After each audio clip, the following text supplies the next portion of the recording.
We are here for the pre-season race in Austria, and alongside me, keeping you company throughout the races, is Fandango. Hiya, really chuffed to be a part of it again this season. It's been a while since I've done full comms, so I'm happy to be involved. Happy to join you, mate. We were together a couple of times, three or four times actually, maybe in the end last season. So I enjoyed it each time. So it's nice to have a full-time seat alongside you now. Yeah, it's a pleasure to have you again, and let's see what happens in this race, pre-season race. Yeah, it's going to be an interesting one. Obviously, just a bit of a reflection on last season. We had constructors winning Ferrari. They won it overall. There was Aston in second and Haas in third.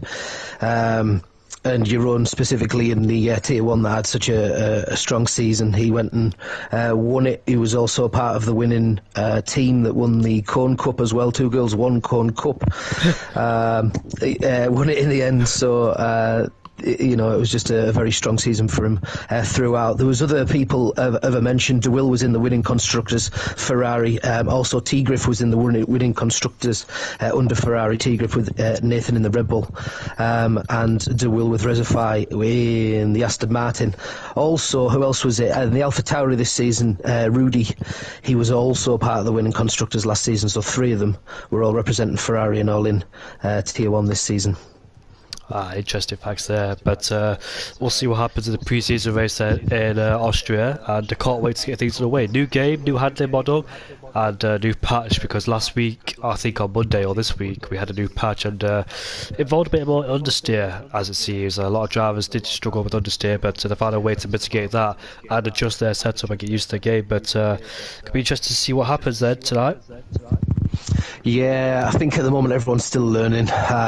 You have to make mistakes to know where the limits are, and especially with this game when in Tier 1 you need to really push the limit a lot to think that you're going to be winning races, and you need to be consistent at it. So obviously time is your only enemy. I think in this patch you just need a lot of time to adjust to it and make sure that your setups are right. I think the onus on having a good setup and a clever strategy in terms of your tyre wear is going to be the big difference on this game.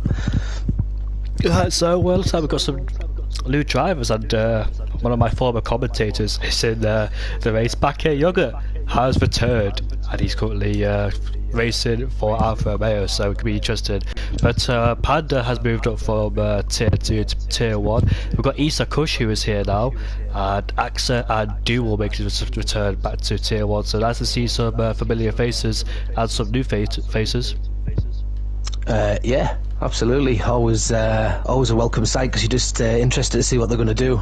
We know Yogurt's pretty sharp, and you probably know him better than most, so we'll see what he's got in the locker this season. It's quite sharp, isn't he? Yeah, he's in Tier 1 after all.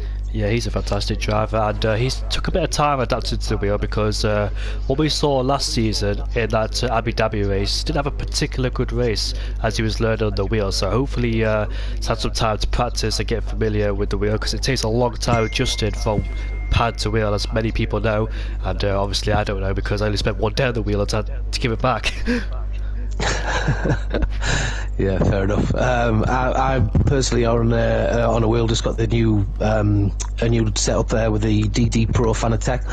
It feels class to me. The more time I spend in it, the happier I am that I've gone that way. I think more and more drivers will probably go a wheel eventually, but it is a hard transition from season to season. To think that you're going to be in the same tier or at the same pace quickly is probably an unrealistic expectation. There we go then, for a lap with Bakke Yogurt around this circuit. Cross the line, start a lap then as we approach it uphill towards turn number 1, breaking around the 70-metre board. And he misses turn 1, but uses all the exits at the exit of turn 1, so a bit of time to be found as you want to hit that inside curve at turn 1. Turn 2, not really a corner, but it is for MotoGP. Turn into turn 3. Breaking the 100-metre board, slow it down. Oh, the back end of the car stepping out there. As you can see, he's backed off that lap time, so approached that corner very quickly, and unfortunately the back end of the car couldn't contend with it, so he's currently out for the time being until he sets another lap. But Rudy then will go on with him to going down into turn 4. Heavy braking zone, braking after the 100-metre board. Let's see then how he takes this exit. Uses all the exit on the or he uses turn number 5 then. Going into their 5th gear, medium speed corner, used all the exit on the curb. Let's see, it's turn 6. Another easy place to invalidate. Understeer can be quite key around here as well. Let's see the nice exit there for Rudy Purple in the centre as he makes his way towards the penultimate corner, filling it in the 50-metre board, using all the curb he should possibly get away with. Look at that, it extends it as well. I'm surprised that wasn't a validation. As Rudy makes his way towards the line, it's going to be a 4.7 as the benchmark. Yeah, not a bad opener. Not a bad opener, really. Something to aim at. Pease is in P2. If I recall correctly, last season, that's Evans, sorry. Pease is not set a lap time yet, so Evans is up into P2 with a 5.0. Pyro in P3 in the Alpine. And yeah, if I recall correctly, Pease and Cameron Downs won this race last season. I think they had a 1-2 because I think Giroud took a sabbatical, then he came back as Walter puts in a 4.5 as the time to beat. Yeah, solid by Wouter. A 1:04.5. The Singaporean. Quite early in qualifying. Yeah, that's a great lap time. I don't know what times we're supposed to be aiming for, but that looks like a good lap time to be set early doors in this qualifying session. So early times they're coming in, and there's currently your man Wouter on pole ahead of Issa Kush in P2. The new driver, the Singaporean, making his debut for Haas, is up into P2. AXA in P3, raced against him a few times as well, especially in the 2019 game, but I see him still here. He's currently in P3 with a 4.7. Bakayoko on his second attempt has put in a 4.9, so much better lap time from Yoga. Yeah, I've just realised as well, we've still got Ferg to add to this, is that right? In the Mercedes, who's not here tonight. Yeah. Is he in this or not? Good question, actually. I think I did see him on the driver tracker for the season, so I think he should be here. But yeah, okay. There's one or two that I think I've got down wrong, so I'll try and update my list from drivers that are in. But yeah, everyone's at least got well, majority of them have at least got a lap in now, but there's plenty of time still to go. 13 minutes of qualifying. Obviously we're doing short qualifying this season for people that are just seeing this for the first time, purely because no matter what you qualify with, you can pick your own tyre and a fresh tyre to start the race with, so it doesn't really matter what tyre you qualify on. It's obviously going to be soft right across the board because there's no real incentive to go medium, and not that you can. No. That's a good point, actually. I didn't even think about that. So yeah, good point there. Full qualify. It wastes a bit of time as well. Full qualify, doesn't it? Yeah, sometimes. Yeah, especially if you've had a late start. There's connection issues. Sometimes it's just going to make sense to be easier to do it that way as well. Because obviously, if there's a bit of a breakdown of the game in between qualifying sessions, it messes the order up, and it's tough to then obviously continue from there. So yeah, it makes sense just to do a short qualifying. I think it's the right call, definitely for this season. And we've got puts that pressure on, just they're there as well. Sort of 2-3 goes at it, and that's it. We've got Dewar making his way towards the line. It's going to be a 5.1. He puts his Aston Martin into P10. The two-time CRL Tier 1 champion is up there again in P10, so nice to see him on his return up the highest tier in CRL. AJ then and Rotation, the only two that are set a lap time, but they're currently on their fly lap, is AJ. Rotation's on his outer lap somewhere on the track as AJ makes his way down into turn 4 then. Let's see how he takes this, hits the inside curve and goes to the left hand side to use all the track. Now back to the right, we've got a car ahead of him. That's probably Rotation who's weaving to get the temperature in the tyres. Coming into this left hander here, coming into this next left hander, which can be quite difficult. Don't go on the curb, otherwise you'll spin. Using all the exit curve as possible if you can. And that was Rotation. No, it wasn't Rotation, it was another Alpine. I think it was Pyro, because Rotation's just gone for a lap as AJ then is making his way towards the final corner. A bit of understeer, goes to the penultimate corner, might affect him just a little bit as he makes his way towards the line. Now it's going to be a 4.7. It puts his Ferrari into P5 then, so good lap time hit from him. And the likes of Walter and Rudy have gone for a second lap, but I want to keep an eye on Rotation down in P19 because he crossed the line further along than those two. So he's making his way towards the penultimate corner now. I didn't see what his first up in the sector is like, but let's see if it's good enough then. Oh, he's just got a bit wide there. You can see the understeer just kicking in as the car not rotating for him as he's making his way towards the line. It's going to be a 4.7, so that's a good lap time. Lost a bit of lap time, but it's still P3.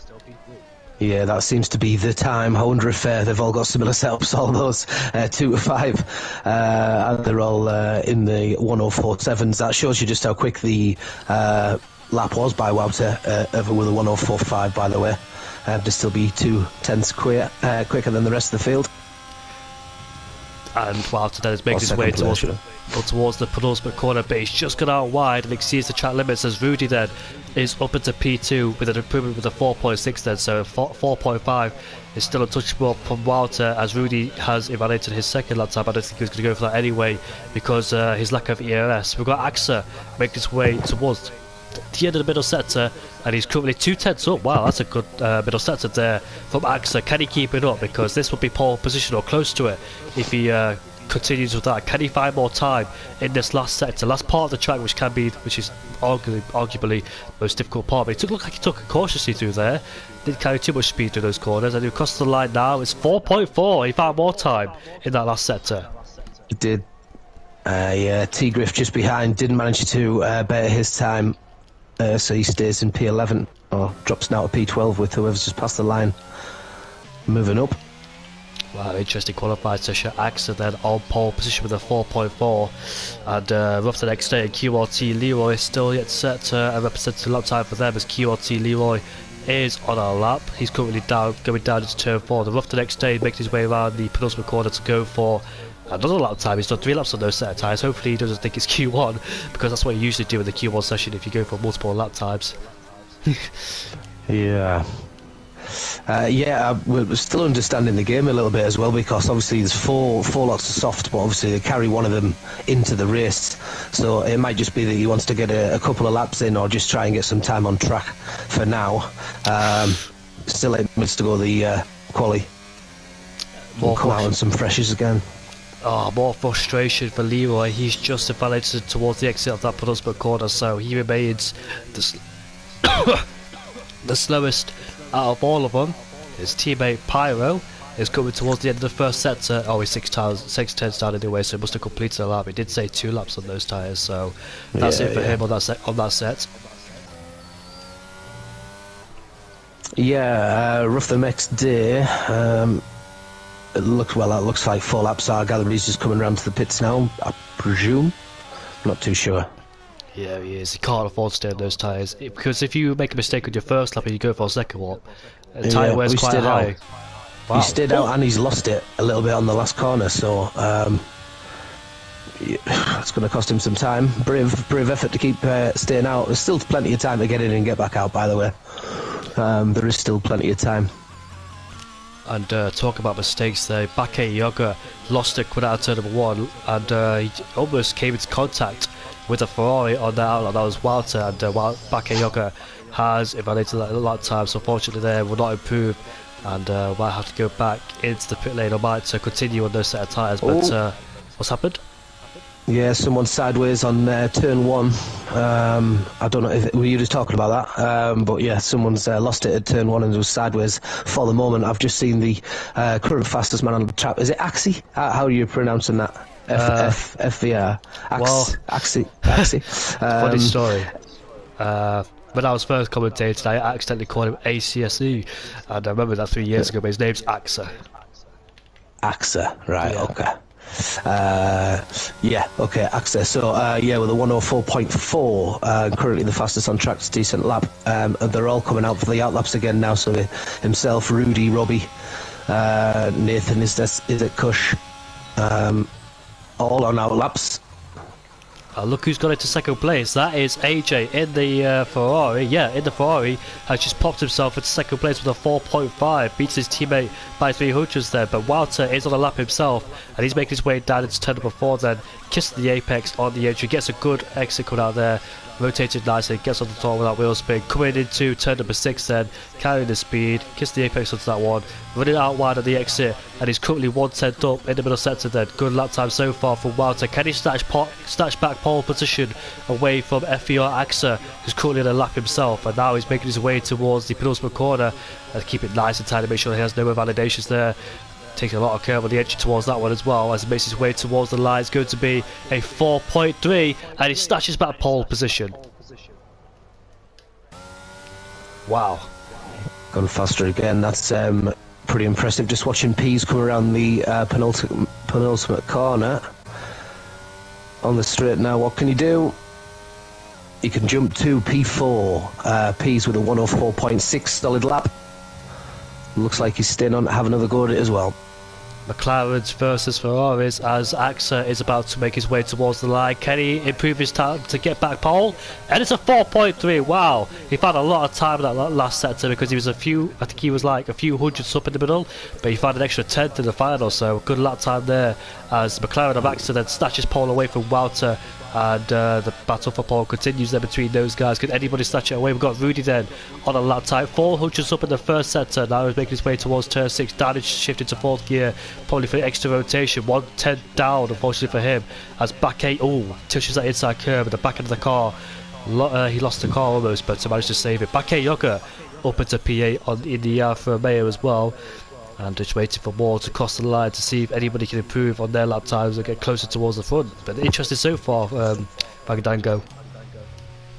Yeah, absolutely. I'm just, it's hard to keep up with all the cars on track as they pass the line. I'm looking up and down to see where everybody is. I'm just on board with Leroy, who is at the moment at the very bottom of the pile. But can he improve on that? Sweeping around turn 6. It's very hesitant. Yeah, there is someone in the way there. No. Wow. Turns the final corner, right? What can he do? 1 or 2, 3, 4. Jumps to P10. Well done, Leroy. Finally gets the a decent lap under his belt, or one that he will be much happier with to put himself in the middle of the pack. It's not a bad place to be. Rotation on an outlap at the moment, as is AJ again on the softs. AJ, can he be a contender for pole? I wonder. Oh, Pyro, talking about pole, has just got set a 4.2 in the Alpine, so Pyro then has taken pole. Remember last season took about 2 or 3 pole positions in the last race. I remember Spain being one of them, but unfortunately could convert it into a win.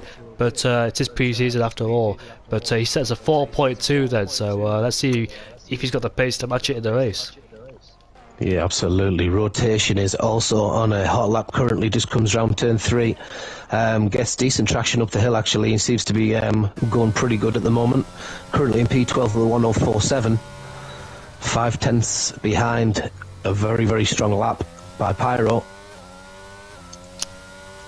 As he makes his way then towards turn 6, and let's see how he takes it down into 5th gear. Some people take 4th just for the extra rotation. Oh, he spun! Oh, and there he is. Over-rotated the car. Nice 360 for him, or a 720 because he did spin twice. But that's a lap time ruined then for rotation. Just snatched there. I remember when I lost the car there plenty of times. Such an easy place to lose. You think you've got it right, but it just snaps on you all of a sudden. That's the problem with this game. Absolutely. Yeah, without a shadow of a doubt. Rotation by name, rotation by nature, unfortunately, on this occasion. It was tough luck there. It doesn't take much either to clip the inside, and you're gone pretty quick. You can't put your toe down too fast around that corner, can you? You have to feather it a little bit, and it's well, as I said before, you've got to push the limits to know where they are.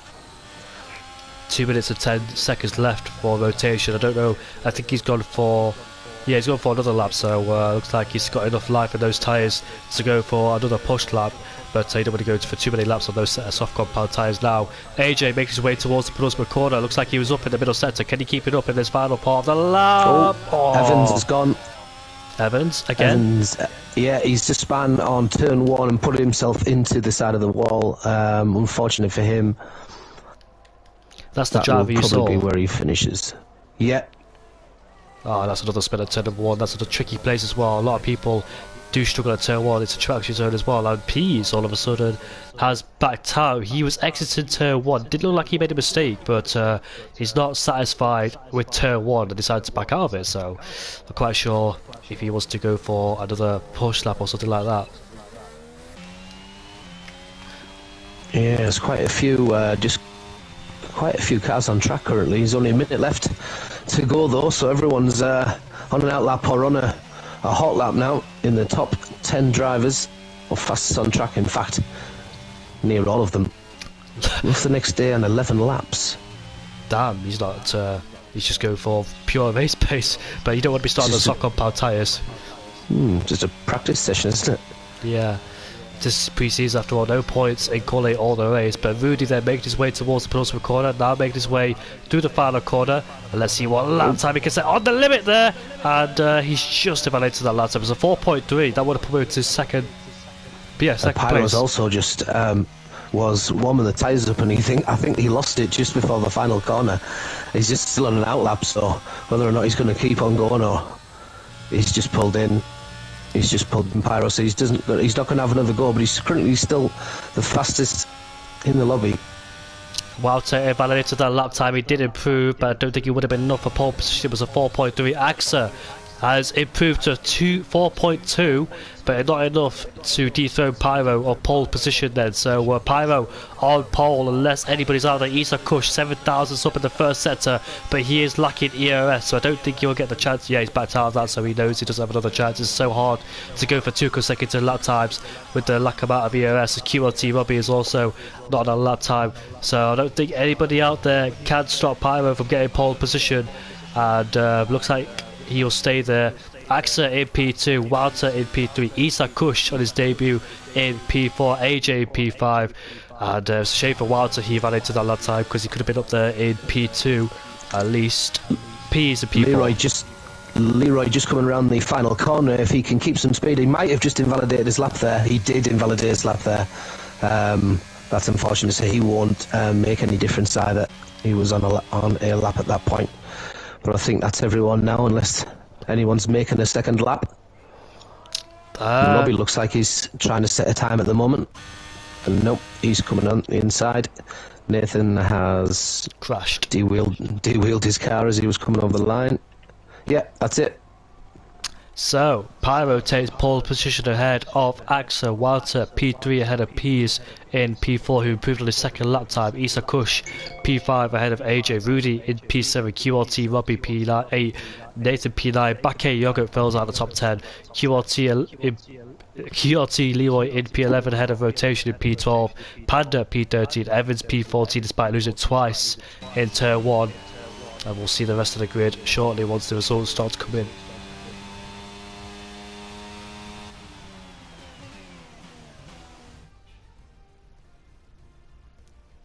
And here we go then. The rest of the results further down from Evans. It is T. Griffin P15 ahead of Dewell in P16, Knight P17. ILTC, not the place he really supposed to be, but he's in P18. Ruff the next day, who we just saw go on loads of laps on those set of soft compound tyres. He's a P19.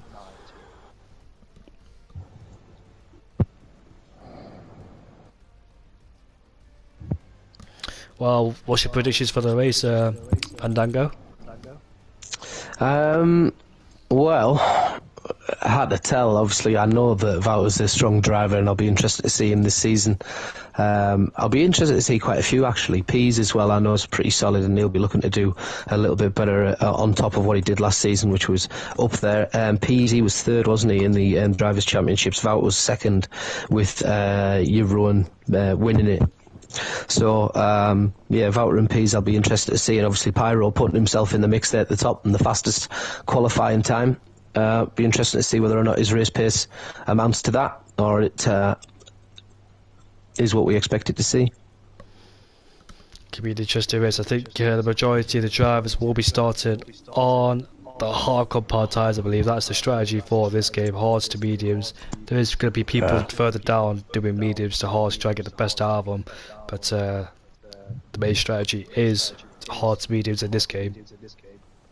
Yeah, I think sometimes it will pay this season to go on the faster tyre first, just to sort of. There's going to be a lot of jockeying position, and I wouldn't like to think that I've got no grip. Certainly in the early corners, that you can lose a lot of time. Certainly with no traction on the starting line as well. Actually leaving your launch itself can really.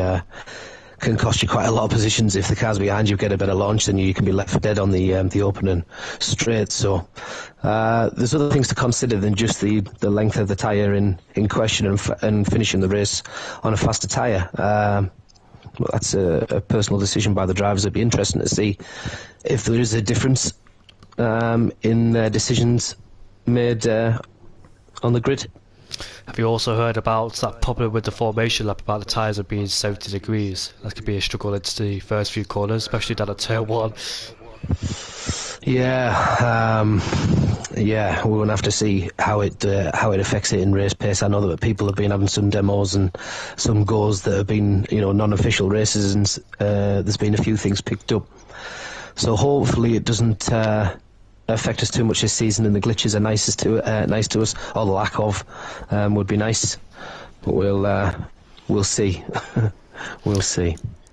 We'll have a look at the tyres then, shall we? As Pyro is on the mediums with AJ, Bakayogurt, Griff, Dual and ISO Knight, while the rest of them have got on the hardcore power tyres there. So Pyro P1, he needs to pull away from those guys as much as he can to build that gap up until he goes on the hardcore power tyres. Ideally, he should not be falling behind those guys on the hards, because theoretically it should be a better start or better tyre overall than the hardcore power tyres until about 30-40 laps in. So he'll have the advantage at the start of the race, while the rest behind him will have the advantage towards the end once they fit on the medium compound tyres. So he needs to make the most of them at the beginning, capitalise on them while they're in good shape until the rest are on our mediums.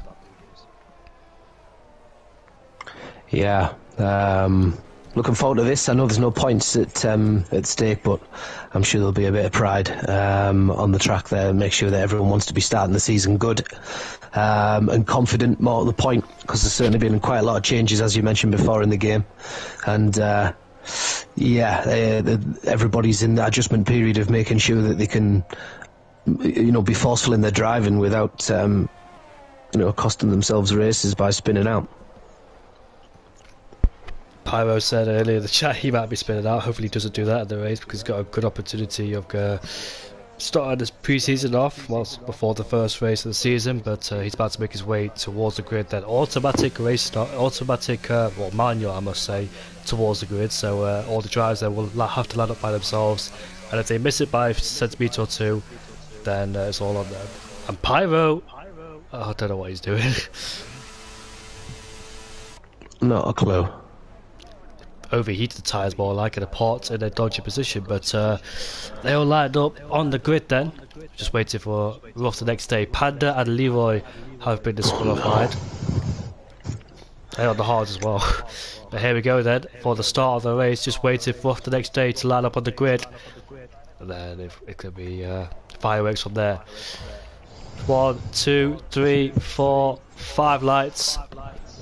We are underway for the pre-season race at the Austrian Grand Prix then. Pyro might be having overheated tyres due to those spins, but here comes Axa then as we make our way down into turn number 1. He has the inside line. In fact, Pyro sticks there around the outside. Here comes Walter around the outside of Axa, took clean advantage of him, and he moves himself up into second place in the slipstream then of Pyro. Pulls out to the left hand side, and he goes uphill going into turn number 3 then. You can see both McLaren squabbling as Walter takes the lead. Pyro's pinched on the curb, and he's dropped down into P4. QRT Leroy is in P5, and that was quite a weird spin in my opinion. I don't know what happened to Pyro. They just stationary in the curb there. It looked like he wasn't moving anywhere. There is damage at the front right of Nathan. Nathan went into the back of I don't know who it was in front of him at the time, but there was some problems there under the braking, and Nathan has lost his front right end plate and is struggling to turn, and he dropped like a stone. So did Robbie, or Robert, is it Robbie? Anyway, he dropped to 19th pretty much right from the off. Had an awful start, an awful launch on the grid, was really slow up to speed and got passed by the majority of the field. Don't know what happened, whether or not he lost the back or not. I just saw him against the side on the right, but we're away. Right, so a few people in the pit lane. That's Rudy's one of the people in the pit lane, and that's both AJ. brothers. Yeah, it is. AJ is in there. All three of them have gone into the pits, as we see the Red Bull, the other Red Bull of T-Griff, just eyeing up Sieb there from further back. He's still eyeing him up. Looks like he's going to apply a little bit of... No, he's going to sit in behind him. So it looks like everyone seems to have settled down and gone into single file. And look at that, that's a mega star, because where's Axa? Axa's down into P6, so he's lost positions from the start of the race, considering he started in P2 then, so not a good start for the McLaren driver. And Walter and P's then up into P1 and P2. Wasn't expecting that after the first few corners of this race. Walter had a lovely move around the outside of Axa and swooped around the outside of him and took P2, then took advantage of Pyro as well. But somebody's fallen down the order. That is Panda, who's gone for a spin at turn number 6.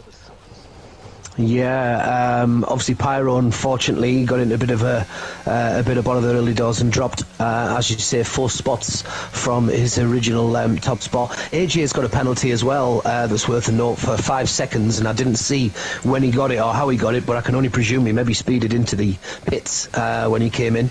If he did have any front wing damage, he might have struggled to slow the car down, potentially. Yeah, that could be true as well. You do get 5-second time penalties if you do speed in the pit lane, and the lack of front wing to have the downforce to stop the car could give what it wanted. So paid for both brothers down in P18, P19 on the soft compound tyres, but also paid for Rudy in P17 then could see his true potential pace. But here comes Bakayoko on the back of Axa. He's on the medium compound tyres. It will be quicker towards the stage, but they both outbrake themselves. But Yoga then will try and swoop back underneath of Axa as they go side by side then as we make our way down into turn 6. They go side by side. Bakayoko trying to go around the outside, gets on the curb there, and going into turn number 8 there. Good racing there, and Axa just stays ahead for the time being there. Despite Yoko being on the medium compound tyres, Axa still remains in P6. Good fight there between the two. Look at both RPs. Oh, that's so close between the two. Wow, DeWill also had a little bit of a wobble there coming around turn 3 or 4. Oh, looks like someone spun there towards the back. It's Pyro has spun the car on the last corner. By the look of things, yes, he has. He's just getting back up to speed, so he's dropped to P14. That wasn't great. It was just in the middle of saying that Knight was also doing well, up 8 spots, 8 places to his current position in 9th spot behind DeWill. Yeah, great start for him so far, but Pyro, unfortunately, has dropped now 13 positions, and he's down in 14 after such a great qualifying session. That's very unfortunate for him. 2 attempts that P's had on Walter on both occasions, still in P2. Bakayoko then has finally made a move on Axa, and he moves himself up into P5. Bakayoko started in P10, he's currently up into P5 on those medium compound tyres, capitalising on them, unlike Pyro, unfortunately for him, P14. So what happens when we go side by side to the final corner? Lots you're going to come out in one piece, and unfortunately Pyro took the pain there. Leroy was off the track as well when he went side by side with his teammates, so it cost him. Hopefully he did pick up a warning there, because that was not ideal from the Alpine pair. Yeah, still on board with Axa just to see whether he's got a good enough look at Yoga to make a move, but at the moment it just looks like they're all hitting pretty much a consistent speed, the top 5 or 6 now. Look at the top 3 getting ever so close. P's on his third attempt trying to go around the outside. We'll have a switch back on him, get a better exit. Let's see then if he can make his way down into turn 4. Bakayoko has overtaken QRT Leroy, and he moves himself up into P4. P's using the ERS of Walter. Here we go then, side by side. The McLaren and Ferrari driver. Walter has the inside line, and he stays ahead yet again. So good defensive work there going from Walter as P is looking to come back on him. Can he try and go around the outside? No, he can't, and he remains in P2 for the time being. So some good battles going on further behind. I saw Duval having a fight with Seymour Gamer and Tegriff there as well. Yeah, P9 P10.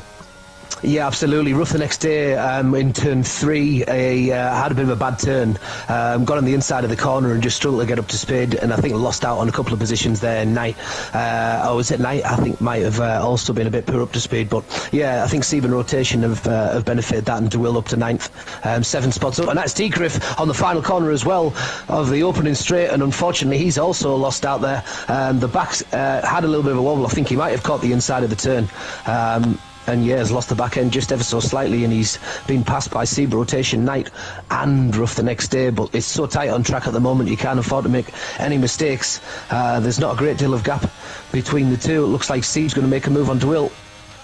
And the battle for P1 intensifies yet again as P is trying to make his way around the outside of Walter. Can he try and do it? We've seen people make contact here, especially Sergio Perez and George Russell, Lewis Hamilton and Alex Albon as well. Here we go then. P's down the inside, he gets the move done, gets a better exit, and he moves himself ahead up into P1. So in his 4th attempt, he got past Walter, and he currently takes the lead of this race. Then Bakayoko looking interested as well, but it's the DRS train between the 3 of them, who are fighting it out very hard for P1. Seagull Gamer did get past Duwall, he moves himself up into P8 then, currently 2.2 seconds away from Evans as we make our way round the final corner to start lap 7. The top 4 are ever so close between each other. It's so intense right now for the battle of the lead. Yeah, absolutely. Pease and Wouter, their little battle just welcomed Dizak Kush and Baki just to close that gap that little bit more, and now they're all just literally topping and tailing down the straight. Looks like Baki Yogurt's had a go. He's got on the inside. Look at Wilder down the inside too, so 2 cars going down the outside of 2 drivers there. Look at Pease sticking out on the outside, Yoko with wheel spin, Pease with DRS, Wilder with the ERS trying to use it to get past Pease. And there we go, they're side by side going down into turn 4. The Haas there of Isa Kush trying to make his way back, but Yoko had a bit of a stop coming out that corner. And look at Axel trying to go around the outside, another stop there from Bakke Yogurt. And Wilder then stays behind Pease. There's so much going on. Axel going side by side with Isa Kush, and Axel then moves himself up into P4 ahead of Isa. Axel ahead of Isa, there we go. Yeah, absolutely. The racing at the top of this, at the front of the order at the moment is absolutely brilliant. Look at the distances between the cars at the moment. You're only looking at less than half a second between each of the cars, between 1 and 6th, 1 and 7th even. Sorry, no 6th. There's a little bit of a gap between them and Evans, but yeah, what a class race. If this is anything to do with what the season's going to look like, then I'm all for it. Yeah, me too, exactly. I was about to say that as well, but another battle there. Here comes Wilder with this track having 3 DRS, so it's so easy to stay in contact with another car. But look at that there, Wilder going to go down the inside. I think he has DRS, he hit the detection point before Bees though, so he has DRS the exit of that corner. Got to watch out for Bakke Yoga. He doesn't have DRS, I thought he would. Maybe they've been even on that line there, because it's before turn number 3. And here we go then, down into turn number 4, doesn't go down the inside, but Bakke Yoga just struggling there, as Axe is able to take advantage and go through him. But with Bakke Yoga then having the ERS again, trying to go down the inside, going into turn number 6, he takes the place away from Axe yet again, but he just keeps missing his braking zone into turn number 4 there. Yeah, still fantastic driving by them all at the front. Brilliant. There's not much else going on at the moment behind them. Although, as I said, that rotation just loses traction a little bit going uphill at turn 6, and he has lost out on a spot to T-Griff. He almost lost out on a lot more than that, but he managed to grab a hold of the car again and just went straight on instead of making the turn. But it was the wise decision in the end to save any bigger drama or any damage to the car, so he's back up to speed and he sits behind T-Griff in 12th. Here we go then, Wilder versus Pease. We'll make our way to turn number 3. Look who get a better exit around the outside. Wilder does, but I think Pease will have the DRS. Yes, he does then. As they go side by side, Pease will have an advantage with the open rear wing. As we make our way downhill, it's turn number 4. Pease should have the inside line. Yes, he does. He doesn't break himself. No, he doesn't. Can Wilder get a switchback? No, he can't. So Pease then stays ahead of Wilder. This is a great battle. I would love this to happen for the whole season between these two, Pease and Wilder, because they're always fighting. They're always so close together on the track. These guys. Yeah, it looks like it's going to be an exciting season. I hope that both of them carry this type of pace into both races. And bear in mind, there's still Bakke Yoggurt just sat behind them as well, by the way. We don't have to look far for any car in the top 5, as I say. It's can only spell good for the season, this. Can only spell good. Yeah, 6 cars in one picture, they're one frame as well, so that tells you how close they are between each other, just following each other in that train. And coming on to lap 10 then, Bakke Yogurt's tyre should start to fade away shortly, but here comes Wilder yet again. Here comes Bakke Yogurt, as Bakke Yogurt does back out of it, and Wilder goes down the inside of Pease there. Pease on the curb, gotta watch out as they both make contact as Wilder. Pease on Bakke Yogurt, but thankfully no more, as Axel comes through then on Bakke Yogurt, and there's been a safety car as somebody has made a error. I think it was Pyro. He's currently stationary. It's Pyro. Yeah, he's been beached on the outside of the turn, but yeah, he made a mistake. It looks like a safety car's been brought out. Yeah, I've seen when things like that between Bakke Yogurt and Pease, they make contact with the front and rear like corner. It's quite common, and thankfully none of them got sent to walk, because that's what usually happens. I think Bakke Yogurt, I think, was wise to back out of that, but it had AXA coming thick and fast. But the safety car has benefited the medium runners. They can come into the pit lane, Bakke Yogurt and the rest of them on the mediums. Yeah, I mean, yeah, would you stick some hards on and go to the end now, would you? Yeah, especially the medium runners, but Wilder's pitted, so that indicates he's going to go on the mediums, and that indicates a two-stop strategy, because you can't get those mediums towards the end of the race, unfortunately. So the guys who have pitted the hard compound tyres will have to go on the the guys who pitted onto hards to mediums will have to do another stop, whereas Bakke Yogurt could go towards the end on those hard compound tyres. Safety car may play a factor yet again, but it's a McLaren 1-2 then, because those guys decided to stay out on the hard compound tyres. Yeah, I think that's probably the way that I would have wanted to go on it. The interesting thing with the runners at the front as well is there was a huge difference of ERS that was left. 1 and 2, I think they were sort of 50 or 60 percent still left, but I think Yogurt was down to about 5%. Had been obviously pushing to stay up there of a back of a mistake. I think there was 1 or 2 earlier further down as well that did the same thing, where they'd put quite a lot of their power into the race thus far, so they would have found it tough to make overtakes, especially if there was some defending going on. But yeah, that's going to be interesting now because there's going to be a bit of a refill all around. Bit of a cool down session now as the safety car has slowed things down, but that was such a fantastic battle between the top 6 there. Incredible racing between those guys. Bit of contact on the last lap 10, but thankfully those two didn't get sent to war because it's quite easily done so with a traction so like that. Where it's quite difficult to break traction. You want to get the throttle as quickly as you can, but at the same time try and keep it cool while you're fighting the guy ahead. But yeah, it's a McLaren 1-2 so far with Pease and AXA. So Woutster, his situation, got to go on the medium compound tyres. You only get 1 set of mediums, if I'm correct, and 1 set of hards. So that's going to be quite interesting. Because the guys in P1, P2 and P3 are going to go on the mediums, on a brand new set of mediums, where Woutster will be struggling with the tyre choices. Might go on the softs, actually, yeah. Let's have a look. Might be his only option because I'll take those mediums a long way. I don't think he want to go on the old hard compound tyres again because the guys in the top 3 will be on the medium compound tyres and back yeah, so that's the situation for them. Yeah, yeah, it'll be interesting to see what the medium runners now are going to do. I presume that they're going to just put some softs on towards the end of the race, but it'll yeah, it'll be interesting to see the decisions made. This is what we need to be learning, I suppose, going into the start of the season, how people are going to drive, because there'll be different, different viewpoints of how the race should go down, or the sort of the fastest method. So yeah, it'll be interesting. I think those mediums, I'm not quite sure. I think the maximum performance you could get out of them is about 18, 20 laps, if I want to be optimistic, but the peak performance will be gone around 12, 13 laps, so they may take it towards the end, I may not, I'm not quite sure, but the safety car here will definitely help them. The safety car will come in at the lap 14, they'll have 22 laps on those mediums. I've seen people take their tyres a long way, especially on the softer compound as well, in comparison to the others, so it could be possible taking those mediums towards the end, but they'll be off the cliff basically. Yeah, I don't think it's going to be doable.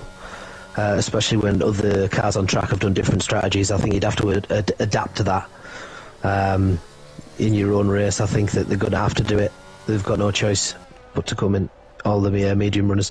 Although, you never know, there's some pretty talented drivers here as well. They might think that they can keep enough pace to save how long it would have took them in a pit. I've underestimated how far people can take their tyres, because some people are really good at managing tyres and can take it all the way to the end, but it's going to be a bit of a stretch from here on in between those guys on the mediums if they do take it towards the end. Yeah, I think Yogurt's looking pretty decent at the moment. Obviously, Isaac, Kush, Evans and Seeb all on those mediums, and Yogurt potentially can see these hards all the way at the end, so if he can keep pace up with them at the top of the track, there's no reason why he couldn't be looking very, very dangerous a bit further down the line. We'll see later on in the race. Can't wait to see how this race pans out towards the end. It's going to be fascinating to see the different choice of tyres as the safety car is coming in the end of this lap. Then as Pease will take them away. It'll be a McLaren 1-2. Will both McLarens work with each other at 1? Well, it is pre-season, so I don't think so. This race, nah. I wouldn't have thought so. They'll be in it for themselves just yet. Although obviously people are trying to develop relationships, I suppose, for the season. Do things right, help each other out. The more might be more inclined to do it for you. But you could just see Pease waiting on, and ooh, Max Verstappen.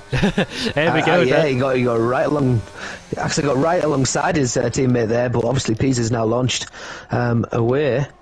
Here we go, down into turn number 1. The Ferrari and Walter on those medium compound tyres. There's an Alfa Romeo who's just spun. Is that AXA? No, it's Bakayoko. Bakayoko has gone for a spin, unfortunately. He struggled on turn 1 previously, especially in qualifying as well. And AXA fancies the runner of his teammate, but both McLarens are going to watch out for the fast coming driver of Walter, who's on those medium compound tyres. Walter gets a better exit already, and he's alongside, but he gets on the grass though, it must be said, and AXA's fighting really hard to defend from this. And there we go, then down into turn 4, they both make contact, and Walter, has he got any full wind damage? Make contact with the right front tyre there. I'm not quite sure what happened, but AXA still fighting around the outside. They're racing pretty hard to say it's pre-season, but Walter... That's probably why. Yeah, Walter has got damage. He could steer into the corner, and that's his race potentially done, unfortunately for him. Or chance of winning done.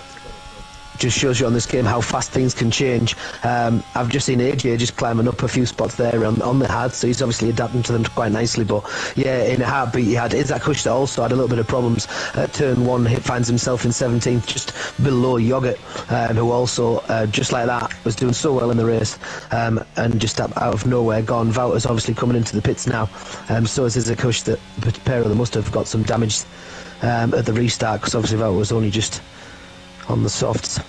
We've got both McLarens in battle, and we've got Steve versus Leroy. Steve on the curb there. Look at that.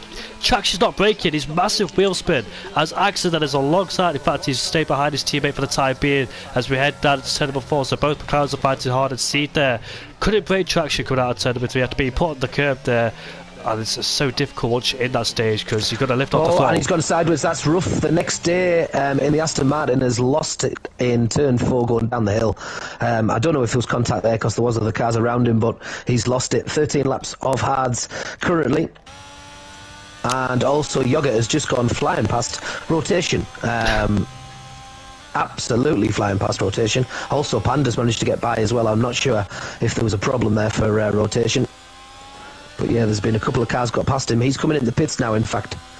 And so is AJ. DRS has been enabled there. This is going to be intensify the battle even more. Rudy's involved as well in P6. Bearing in mind, remember Rudy pitted at the start of the race due to full wind damage. He's back up there in P6. Duval's up there as well ahead of Evans. And here we go then once again. IRTC they're making his way around the outside. He did it last time, didn't work out well for him, but contact with the Alpine and McLaren. Axel's been sent to a spin. Leroy's out broke himself. He's collected Axel with him, and he's going to fall all the way down into the order. He's rejoined in P8, but P9 now as Nathan takes advantage. So Leroy outbreaking himself has caused Axel to spin, and there's only one McLaren now out in front.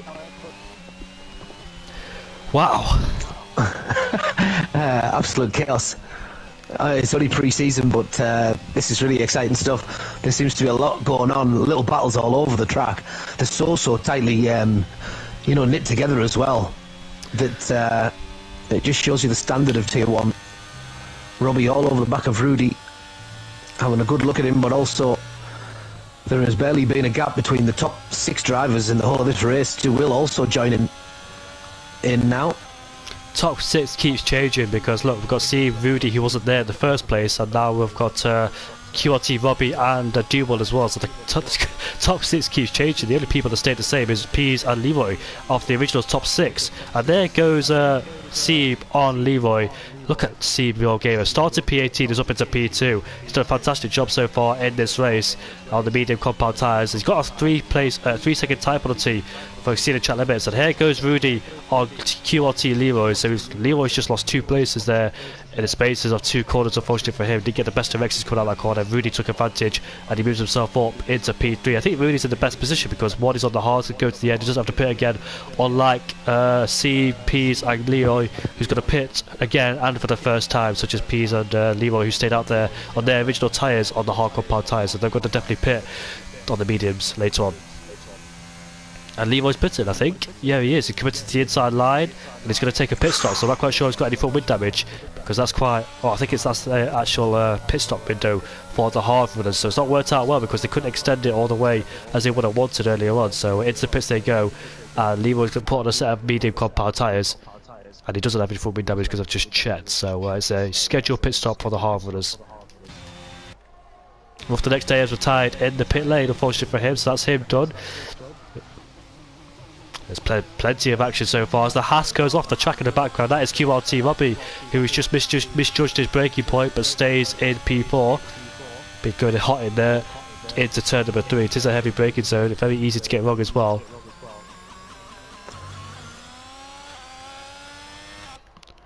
But what a race has been so far, setting yellow flags is set to run. Off the next day's AI is coming out to cause the yellow flags, but it'll pull off soon. So P's then, will he respond to the undercut? Has somebody spotted that it's Evans? Yeah, it has. Yeah, absolutely. I was just about to say, there's such a long train of cars just come and start in sector 3. There must be about 8 or 9 cars, but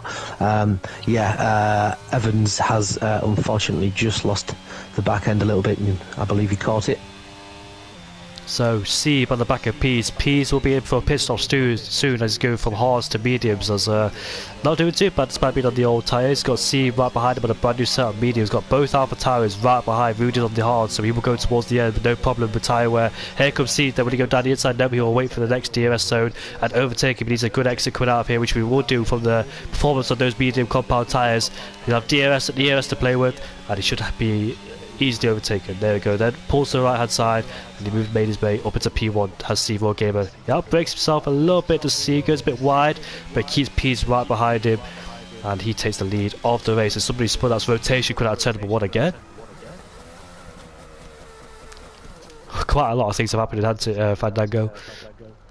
Yeah, well, obviously this new patch is going to be placing a big emphasis on tyre degradation and obviously tyre wear and tyre pressures being correct. So I wonder, obviously, be one or two that won't have had loads of time to get that practice. So you know, it's still a bit of a learning curve at the moment. It'll be interesting to see at the start of the season if everybody has even more pace than what we can see tonight. But it looks like in the main across the grid, it's been pretty solid performances all round, really. And Nathan in P6, the man who pitted at the start of the race due to full wind damage, is up there in P6. So anything can happen in this race because the top 6 has completely changed from what we had the top 6 before the first safety car. And you can see there QRT Robbie putting pressure on Rudy, but Rudy putting pressure on Pease. Then here we go, then they're going side by side. Rudy with those fresher tyres should get past Pease. They both have DRS at the back of Sieb, and now it's an Alpha Tyre 1-2. Can Pease stick it around the outside? He'll try to as much as he can. Does he get a better exit? Gets an even exit.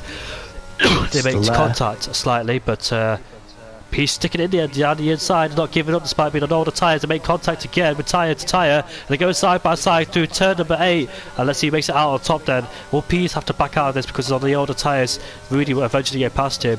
It's making it very hard for him as he goes down the inside, does Rudy, and moves up into P2. Wow, good fight between those guys.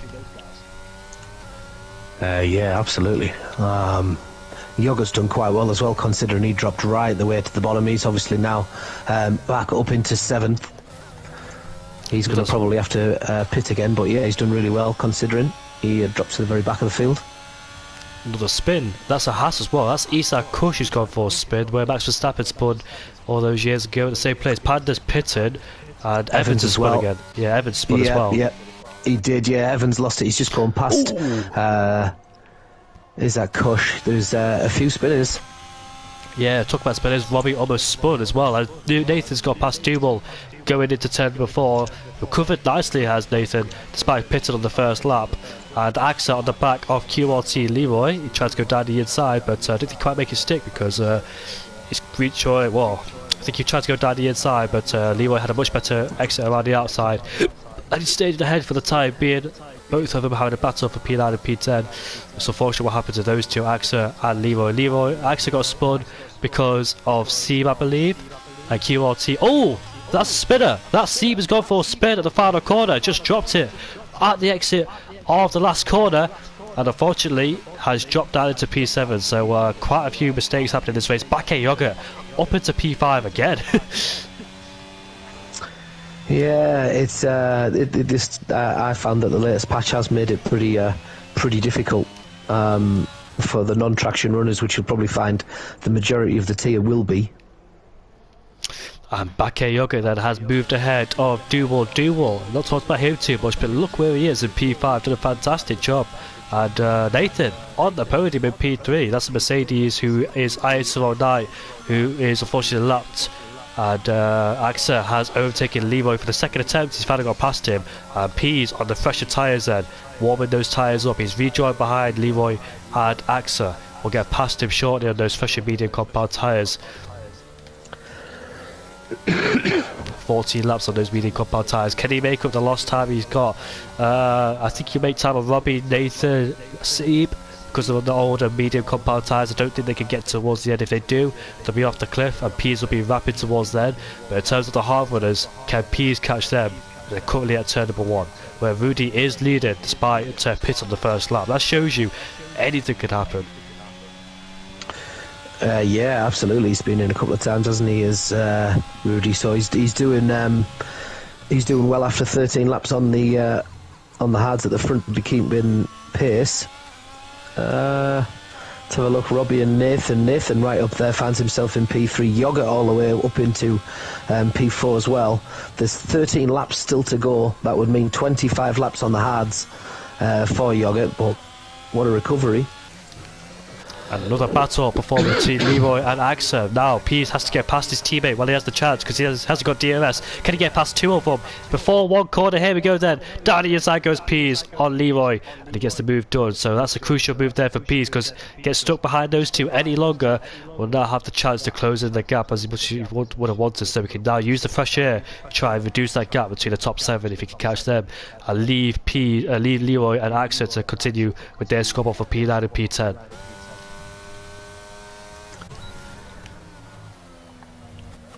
Yeah, just having a little watch on board with Pease. He does. You can see obviously he was trail braking through the corners, which is a big emphasis on this. And he's just set the fastest lap actually with a 1:06.4. But that would make sense. He's got the freshest tyres on the track currently as well. Currently sitting in P8. I wonder what strategy has worked out then. So.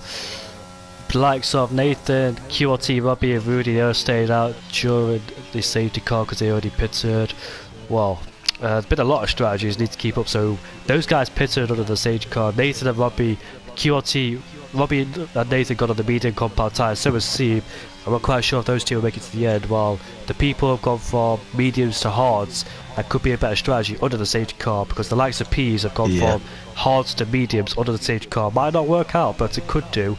We'll just have to see. But Rudy then, I didn't expect Rudy to be leading this race after the first lap, being in contact with somebody, but he's up there at the moment in P1, and let's see if anybody behind him can challenge him. Yeah, just behind him there, Robbie, I've just seen go a little bit wide on the final corner, and I think that gave a little bit of time to Nathan. Nathan with DRS is going to make the car. He's going to make the turn. The pass. Yes, he will by turn 3. Takes the inside, goes to the outside. It's a decent corner by Nathan actually, but Robbie's not giving him. He's not giving in just yet, but I think he's going to have to eventually.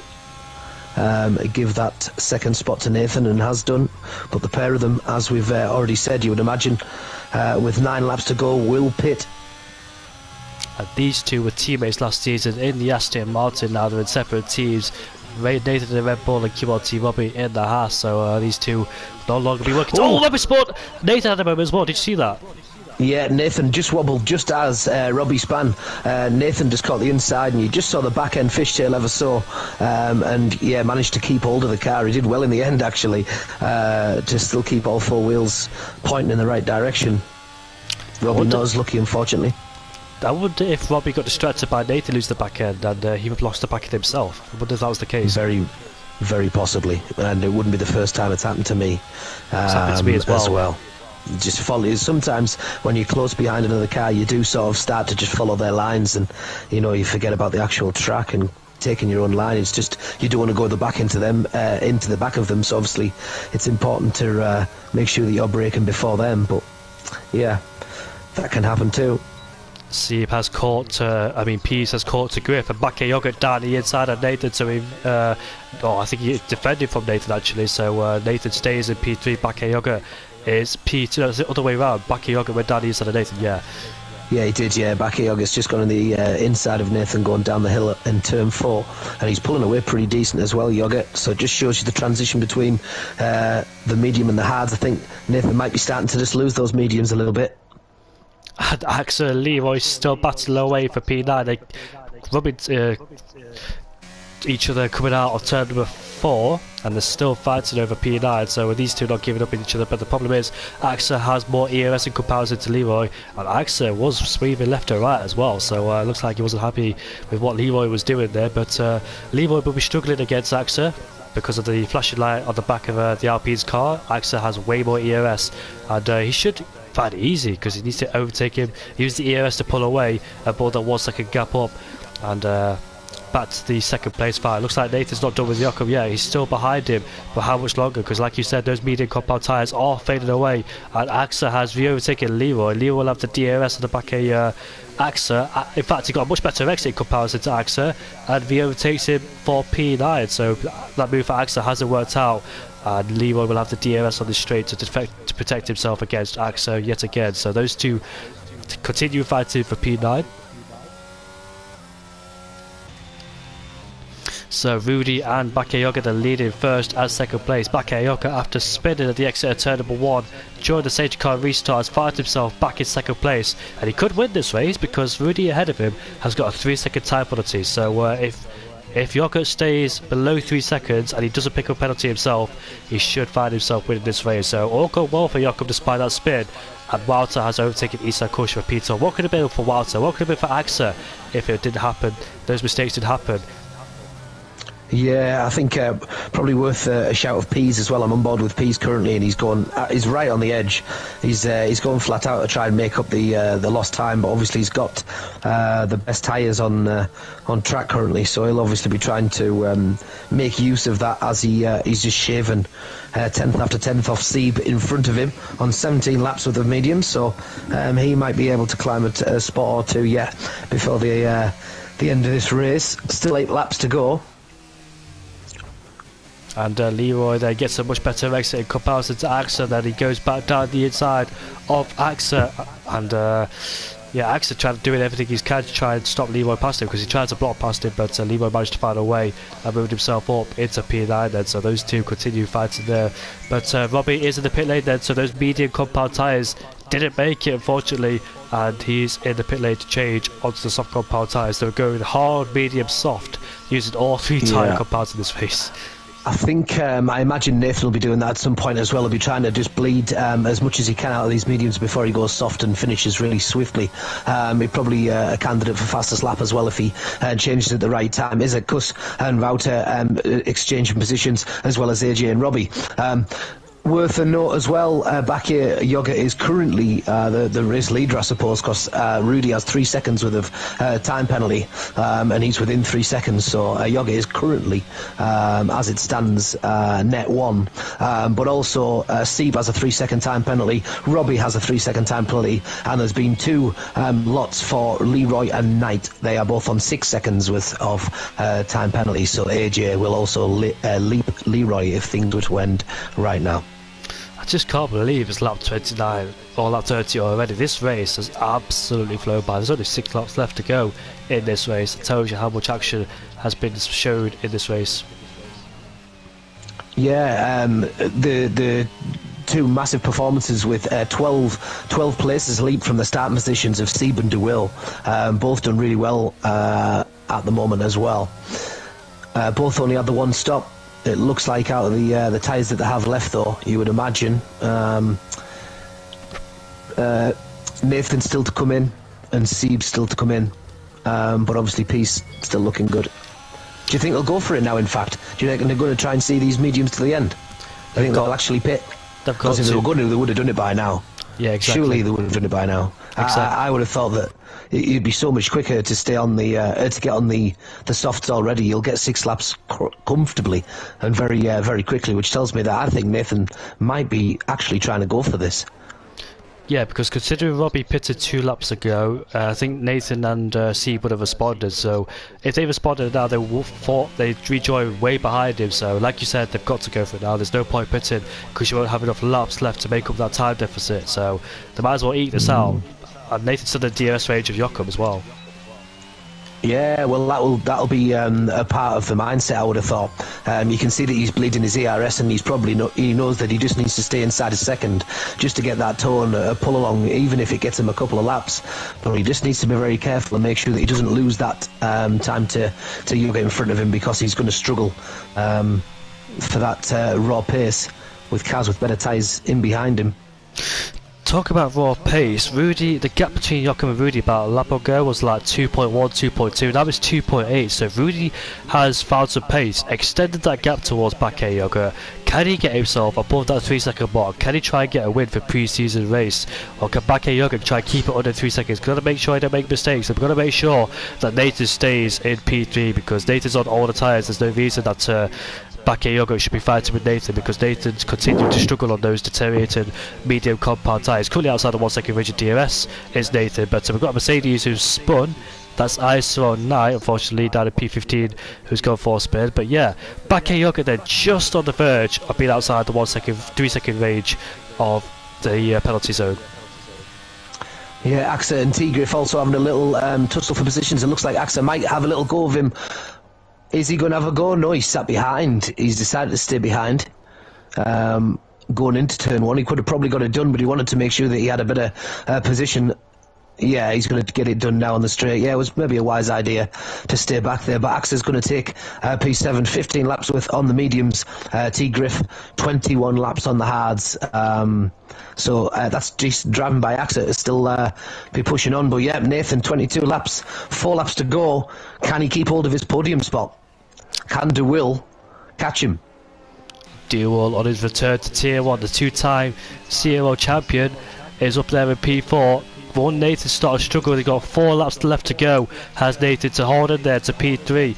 Can DeWill close this gap down towards Nathan to try and get a podium? Bakayoko 3.1 now, so he's 1/10 clear is Rudy. But we've got a spinner, that's a Haas of Isa Kush, who was unfortunately retired from this race at the exit of turn 1. Safety car could be deployed still at this moment, but not that point yet. And if it does, that will wipe out Rudy's chances of winning because he'll have to build that 3 second gap again, which is unlikely because he'll have run out of time. But no safety car will be deployed there, thankfully for him, and he can relax for the time being. Yeah, that could have really messed things up with a couple of laps to go, but they would have only literally had one hot lap to protect that lead because it's going to take a couple of laps for the safety car to come back in. So even if it did come out, he would have only had to defend for 1 lap, which would have been a very interesting lap at that. Contact's been made between Leroy and TeGriff.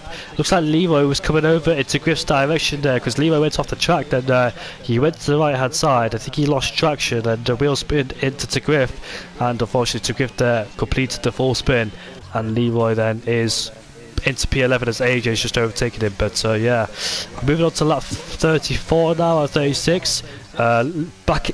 Bakayoko needs to find a bit more pace if he wants to win this race because he's currently hovering around 3.2, 3.1 all the time. Can he find that pace, try and close that gap down towards himself and Rudy and win this race? Nathan is adrift now, so Bakayoko's got some clean air now and not under pressure from anybody as he's left Nathan behind for dust. And DeWill, can he try and get a podium away from Nathan? Yeah, he's slowly but surely picking away at him, but is he going to run out of laps? Nathan just has to defend 2 more laps. It's doable. AXA and Seb having a great little battle for 6th and 7th. They are indeed, and AXA has moved himself up into P6 behind his teammate P's 3.8 seconds away from DeWill, so I don't think he'll catch him because those medium starts come to an well, the peak performance will be gone, so I don't know, I'm not quite sure I've got anything left in terms of pure pace to try and catch DeWill. But yeah, so we thought the tyres, those medium tyres could go towards the end. It turns out they can, so we thought tyre wear is better than expected, I think. Yeah, absolutely. I mean, we won't take it away from the drivers themselves. They've still done wonders to be getting this many laps out of the tyre with this pace. But yeah, it's good to see that actually the mediums can go quite a lot further than you think they can. And Nathan as well, pre-season getting a podium, because I remember last season as Q1T Robbie will get a move on Seeb knows he can't fight that with Robbie being on the fresher soft compound tyres, moves himself up to P7. Nathan and Robbie missed out quite a lot of podiums in the Aston Martin last season, about 3 or 4 podiums, because Robbie's in the Aston Martin got 2 or 3 podiums taken away from him post-race because of penalties. That was such a shame for him because he picked up so many podiums. But Steve going back down the inside of Robbie, and Robbie takes that position back. Steve tried it, but can't do anything about it anymore, as Robbie is clear ahead of him now and 1 second ahead. But yeah, Nathan and Steve Nathan and Robbie lost quite a few podiums last year, so hopefully they can sort themselves out this season and try and regain those podiums back, because they've got the pace. But in terms of incidents, they had quite a few incidents, especially Robbie's side as well. And Robbie's a very quick driver. He on his day, he can be there. He just needs something. He just needs to be consistent, needs to be clean, and he will find himself. Those Robbie. Just ran himself into a bit of bother earlier in the race, but he was otherwise going pretty solidly. We're on the final lap of the race. It's Rudy still out front. Is he going to get that 3 seconds? He's on 2.9 seconds in front of Yoga. He's now 3 seconds, full seconds in front of Fluctuating right over the top, so that's going to be interesting come the final corner, coming over the line, whether or not he's going to be able to extend that 3 seconds. He's pushing and pushing hard. De Will nice and slowly has been getting time back on Nathan from 2 seconds to 1 second, 1.2 now in front of his Nathan to keep that podium spot.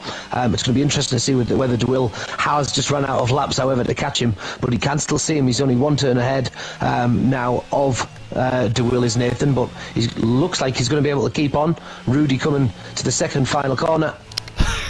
You see what he did there, track extended as much as he can to try and pull that 3 second. Rudy then come across the line to win, but can Bakayoko take away? I don't think he can, is it? Oh, it was so close between the two. Wow. And look at Duval, is right behind Nathan, but he's run out of laps like you said, and Nathan will keep the podium in P3 ahead of Duval.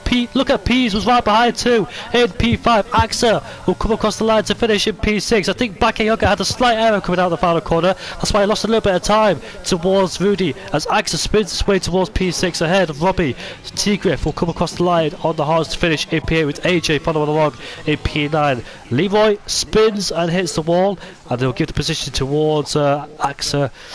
AJ, sorry, and Seeb will come across the line next to finish in P11. Look at that puncher for Seeb, and it's 25 laps old, as Nathan's tyres were 27, so Seeb got a puncher. I'm surprised Nathan didn't. I was worried about Nathan getting a puncher. Very interesting. What a race! That's very, very interesting to see. The little pockets of battles around the track were excellent. In the main, I thought that the standard was decent. I think there's going to be a lot of drivers on track today kicking themselves because they made mistakes, and there was a few spins in there, wasn't there, on this pre-season race at Austria? But that's what you expect to see, I suppose, while drivers are still making sense of this new patch update that F1 22 have thrown at us. Interesting race, loads of things happened, lots of position swaps as well, and Rudy got from wind damage in the first lap, came back and to win the race. Bakayoko spun at turn number 1, he came back to finish in P2. The top 3 have had problems in the race. Nathan and Rudy pitted on lap 1 because of wind damage. Yogurt had to spin at turn 1 as well, so lots of things have happened in this race. Very, very unfortunate for the top 2 in the end to have to pit very early doors in the race. There was some great performances though from De Will, starting down in P16, got himself all the way to 4th. Seemed to be such a solid race for him.